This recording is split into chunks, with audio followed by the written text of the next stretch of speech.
Ezra 1వ అధ్యాయము 1-11 వచనములు.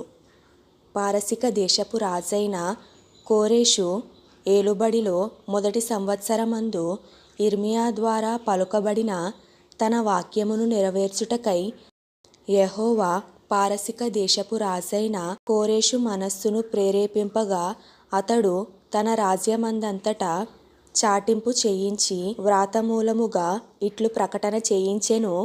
పారసిక దేశపు రాజైన కోరెషు ఆజ్ఞాపించునదేమనగా, ఆకాశమందలి దేవుడైన యెహోవా లోకమందున్న సకల జనములను నా వశము చేసి యూదా దేశమందున్న యెరూషలేములో తనకు మందిరమును కట్టించుమని నాకు ఆజ్ఞ ఇచ్చి ఉన్నాడు.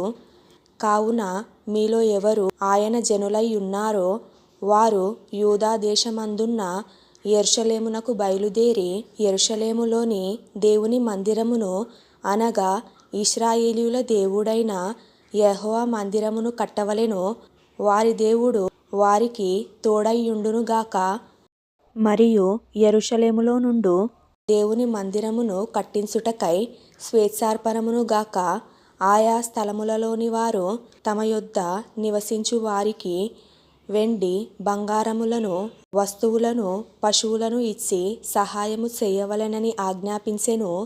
అప్పుడు యూదా పెద్దలును బెన్యామీనీయుల పెద్దలును యాజకులును లేవీయులును ఎవరెవరి మనస్సును దేవుడు ప్రేరేపించెనో వారందరూ వారితో కూడుకొని వచ్చి యెరూషలేములో ఉండు యెహోవా మందిరమును కట్టుటకు ప్రయాణమైరి.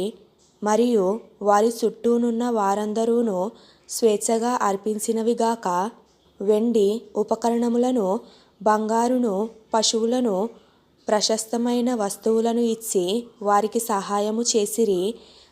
మరియు నెబుకద్నెజరు యెరూషలేములో నుండి తీసుకొని వచ్చి తన దేవతల యొక్క గుడి అందుంచిన యెహోవా మందిరపు ఉపకరణములను రాజైన కోరెషు బయటికి తెప్పించెను.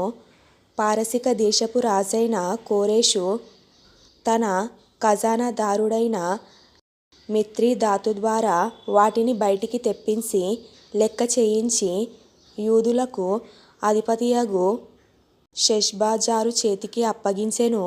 వాటి యొక్క లెక్క 30 బంగారపు పళ్ళెములును 1000 వెండి పళ్ళెములును 29 కత్తులును 30 బంగారు గిన్నెలును 410 వెండితో చేయబడిన 2వ రకమైన గిన్నెలును మరి ఇతరమైన ఉపకరణములును 1000 అయి ఉండెను.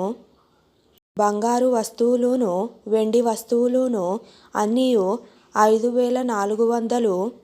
షెష్బజ్జరు బబులోను చెరలో నుండి విడిపింపబడిన వారితో కూడా కలిసి వీటన్నిటిని యెరూషలేమునకు తీసుకొని వచ్చెను.